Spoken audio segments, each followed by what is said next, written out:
Les athlètes du handball port-gentillet étaient réunis ce lundi 23 juin 2025 aux abords du plateau sportif du stade Pierre-Claver d'Ivungui, non pas pour le championnat ou encore moins pour un tournoi, mais plutôt pour dénoncer une situation qui, selon eux, dure depuis trop longtemps maintenant.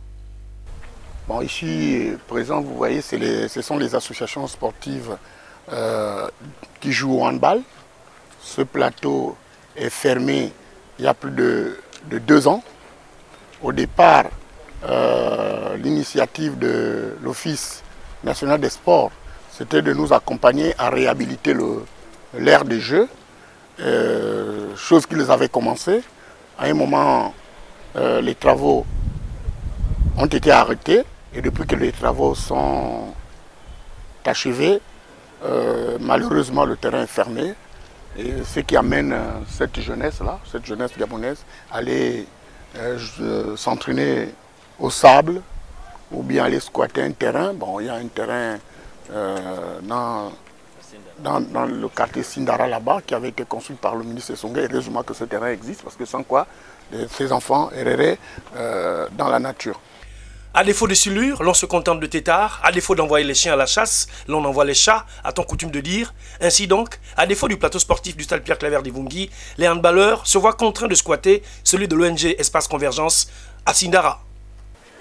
Déjà, au niveau de la pratique, nous n'avons pas déjà d'espace à nous-mêmes. Comme vous pouvez le constater, la place est fermée depuis lors des travaux repris par le CTRI. Nous sommes obligés de s'entraîner sur un terrain qui n'est pas le nôtre, comme à Sindara déjà, que ce n'est pas un endroit où tout le monde est habitué à y aller. Face à cette situation, les handballeurs disent trop c'est trop et n'ont qu'un souhait, celui de retrouver le plaisir d'évoluer sur le plateau sportif du stade Pierre-Claver d'Ivungui. J'appelle les autres autorités à ce que ce terrain soit ouvert pour que les enfants retrouvent leur stade.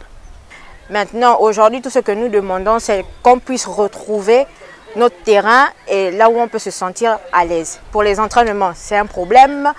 Et aussi, les jeunes sont vraiment livrés à eux-mêmes, sans compter les associations aussi.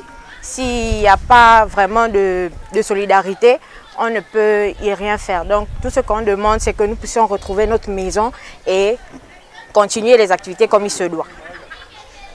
Espérons que cette montée au créneau des acteurs du handball de la capitale économique trouvera une oreille attentive du côté des plus hautes autorités de notre pays.